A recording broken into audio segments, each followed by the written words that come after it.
Hey guys, happy Monday. This is Miss Cranahan, and I'm going to read to you the case of the stolen art and go over the questions. So I already wrote pose on top. I crossed out the P because I previewed my questions. Then the paragraphs are organized, so now I'm going to read through it. The case of the stolen art. Friday morning, Detective Sherlock Holmes entered the Wiggins Art Museum and was greeted by the director, Monica Maines, who was clearly upset. Calmly, Detective Combs asked her to explain what had happened. "Our most valuable painting, a Picasso, was stolen late last night," Maines cried. Maines explained that the security guard whose shift began at midnight discovered the empty frame at 1 a.m. The framed painting had been on the wall where the museum closed at 7 p.m. Detective Combs pulled out her notebook and reviewed her notes from Thursday night. Sunset at 7:35, clear sky, new moon, light breeze, dry, cool. Maines led Detective Combs to the gallery where the painting was usually displayed. The frame still hung on the wall, but the canvas had been carefully cut out of it. Someone took time to do this, Detective Combs thought. She then questioned Raylon Woods, the security guard who discovered the theft. Combs asked, "Did you see or hear anything unusual last night?" The museum was quiet. The only person I saw was Edwin, who was ready to leave, and we just said our hello and goodbye. I'd hate to think that the painting was stolen on my watch, Woods replied. Edwin McCoy was the security guard whose shift ended at midnight, and Detective Combs requested that he return to the museum. McCoy did look shocked when he was told the painting was missing. "I didn't see or hear a thief in the museum," he said to Combs, "but now I realize that I probably did see a guy outside in the parking lot. It was 10:05, the time I always walk past the entrance window." "A guy?" asked Detective Combs. "How did you know the person was male?" "In the moonlight, I saw that he was wearing a suit and carrying a small suitcase, where he probably hid the canvas." "That's very helpful, Mr. McCoy," said Detective Combs. "It's interesting that the moonlight helped you see someone last night.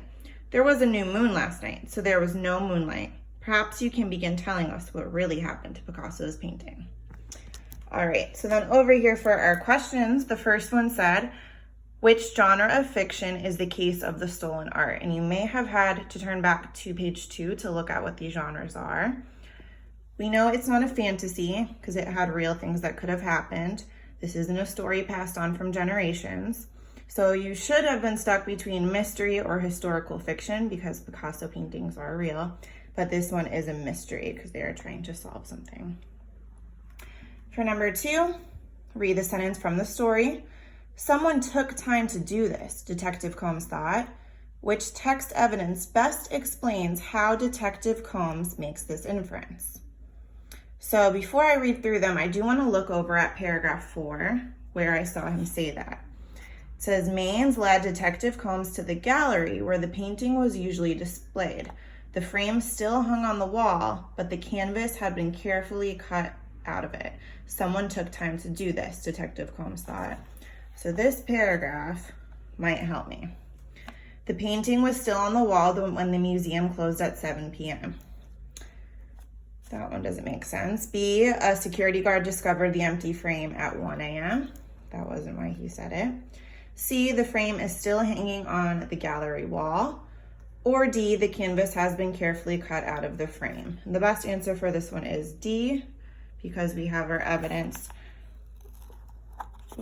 The canvas had been carefully cut out of it right before he says he took time to do that because it might take time to cut a canvas out. Number 3 said, "Which parts of the text support the inference that Sherlock Holmes is a skillful detective?" So this one, your answers could be a little bit different from mine, but you needed to pick any reasons that she's good at what she does. So the first one that I put down was that she records each day's weather in her notebook. Because it says right here in paragraph 3, she pulled out her notebook and reviewed her notes from Thursday night. That means every day she sits there and writes them down. Another one that I put was she interviews both security guards who were working that night. So that's an important detail. She wasn't just looking at one of them, but she pulled the one back that ended up going home. And finally, she asked McCoy how he knows the person he saw was a man. So that question helped her kind of figure out that he was lying about the moon that night. So on to the next page.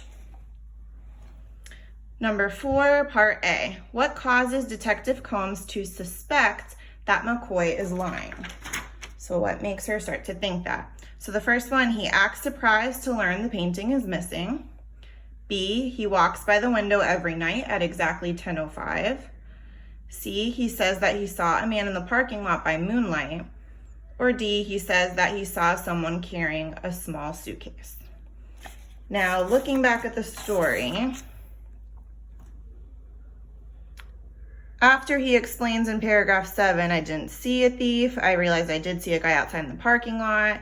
Then right after, she asked, how do you know the person was male? And he mentions in the moonlight, I saw he was wearing the suit and carrying a small suitcase. But then she says there was a new moon. And from what we learned in science, you guys should know that a new moon means there isn't any moonlight outside. So our best answer for that one is C. And now we have to find the evidence that matches it. A, how do you know the person was male? B, that's very helpful, Mr. McCoy. C, it's interesting that moonlight helped you see someone last night. Or D, perhaps you can begin telling us what really happened to Picasso's painting. And C is our best answer there. For the next one, you had to fill out what inference can you make about what happened to the painting and record our inferences in the text evidence and background knowledge that helped you make it. So again, your answers might be a little bit different from mine, but you should have evidence from the text and the details, and then your background knowledge should be something you know, not something from the text. So they filled one out for us. Detail 1, according to the detective's notebook, there was a new moon that night.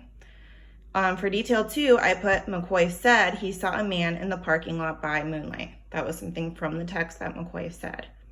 Detail 3, McCoy worked the shift before Woods. My background knowledge is if there is no moonlight, it's too dark to see something well. The text didn't say that, but it did say there was no moonlight. So without having moonlight, you can't really see something well. So I infer it was Edmund McCoy who stole the painting since he is lying about it. Go ahead and let your teachers know if you have any questions about this lesson. I thought it was a pretty interesting story, and have a good day. We miss you.